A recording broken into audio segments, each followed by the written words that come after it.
저는 모르겠어요. 다른 거보다는 사소한 것에 대한 집착이 저는 중요하다고 봅니다.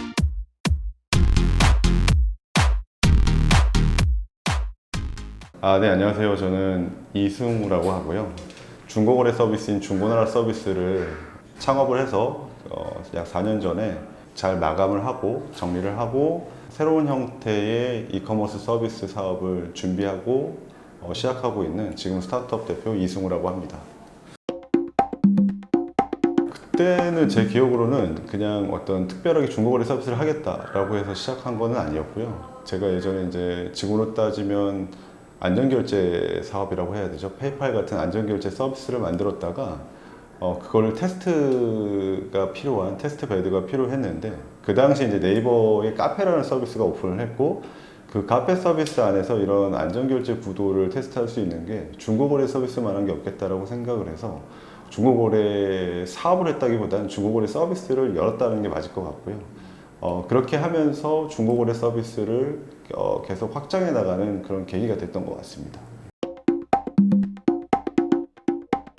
초창기 기억으로는 중고거래 관련된 게시글이라든가 이런 매물에 대한 글들을 정말 굉장히 정성 들여서 찾았던 것 같아요. 그 당시에는 이제 워낙 많은 곳에서 이제 뻗어있던 중고거래 게시글들을 하나씩 모으면서 회원분들에게는 양질의 좋은 서비스들을 언젠가는 계속 드려야겠다라는 생각으로 작게는 뭐 1년에서 많게는 한 2, 3년간을 계속 똑같이 이 작업을 반복했던 것 같습니다.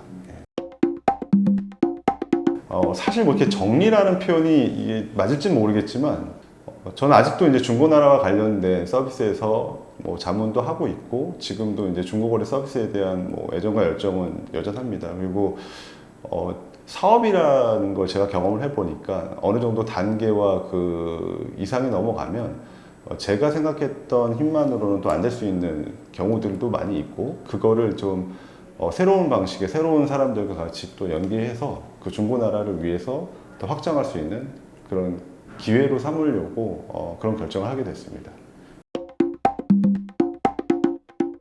제가 만든 서비스는 원래는 이제 중고거래 서비스를 하다 보면 이제 리셀이라는 영역들을 제가 좀 경험을 하게 됐고 그래서 처음에는 리셀을 쉽게 해줄 수 있는 서비스를 커머스 리그라는 서비스를 오픈을 했다가 지금은 어느 정도 초반기에 좀 단계를 좀 바꿔야겠다는 생각에서 쇼핑을 약간 게임처럼 즐길 수 있는 그런 서비스를 오픈했습니다. 그래서 누구나 쉽게 이 어떤 쇼핑 아이템의 응모를 통해서 저렴한 포인트를 받을 수 있고 저렴하게 구매할 수 있는 포인트를 받을 수 있는 그런 커머스 리그라는 그런 쇼핑 게임 서비스를 오픈하게 됐습니다.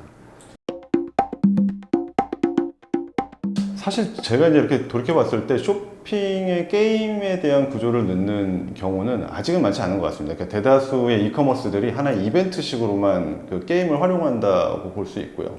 커머스 리그는 그냥 전체가 게임으로 이루어진 쇼핑 서비스라고 좀 말할 수 있을 것 같습니다. 그러니까 어떤 이커머스처럼 판매의 목적이라기보다는 이 아이템에 대해서 내가 게임을 통해서 게임 참여를 통해서 많은 포인트를 얻어서 할인받아서 살 수 있는 전체적인 게임 구조로 이루어져 있는 서비스라고 보시면 도움이 될 것 같습니다.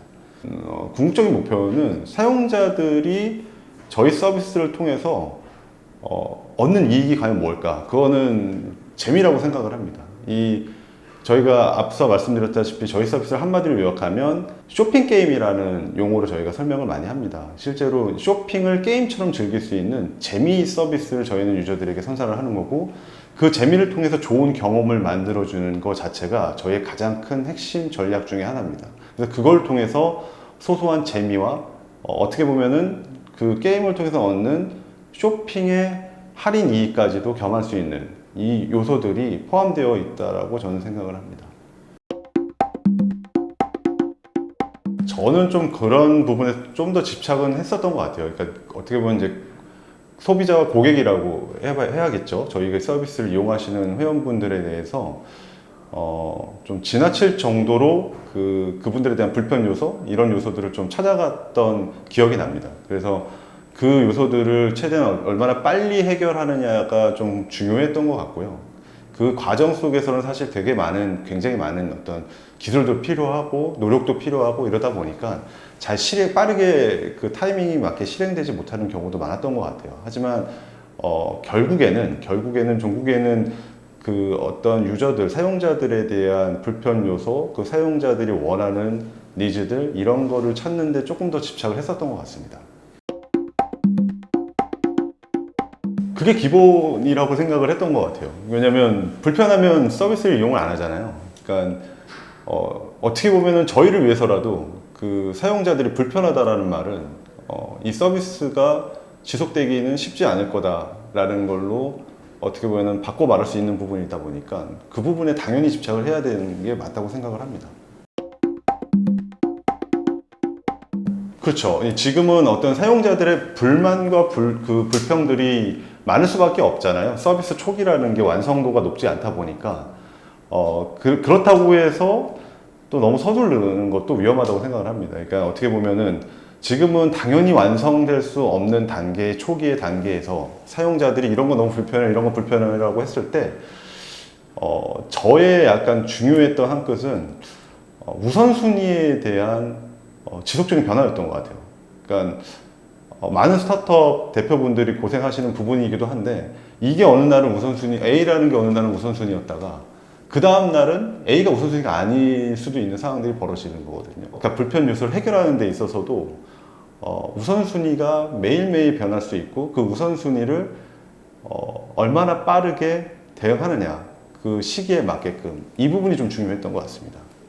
그러면 우선순위가 거의 매일 혹은 매 시각 이렇게 바뀔 수도 있다는 말씀이죠? 그럴 수밖에 없죠. 왜냐하면 서비스를 이용하는 유저들도 매일 다른 유저들이 들어올 수 있고 매일 새로운 분들 또 왔던 분들이 새로운 불만이 생길 수도 있고 새로운 불편 요소들이 생길 수 있기 때문에 이 우선순위, 그러니까 사용자 만족을 위한 해결의 우선순위는 시시각각 바뀔 수 있다고 저는 생각을 합니다.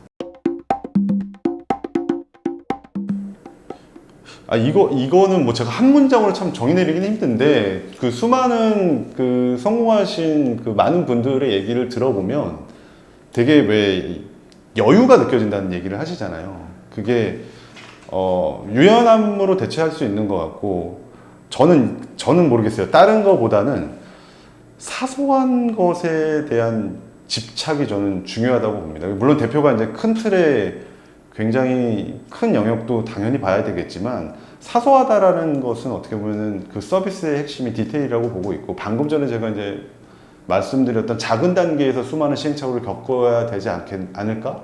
이 얘기도 여기에 맥을 같이 하는 것 같습니다. 그래서 가장 큰 한 끝은 누군가는 쉽게 지나칠 수 있는 사소한 부분들을 좀 집착적으로도 그거를 저는 쫓아야 되고 그게 더더욱이 사용자를 향하는 관련된 내용이라고 한다면 그 사소한 것을 놓치지 않는 것. 누군가는 뭐 이런 것까지 이거 신경 쓰고 그랬는데 저는 그건 아니라고 생각을 하고 오히려 대표는 작은 단계에서 그 시행착오와 사소한 것들을 계속 바꿔가면서 하는 것이 가장 큰 아직 성공은 안 했지만 그 말씀하신 그 좋은 사업으로 나가는 방향의 한 끗이 아닐까 이런 생각을 합니다.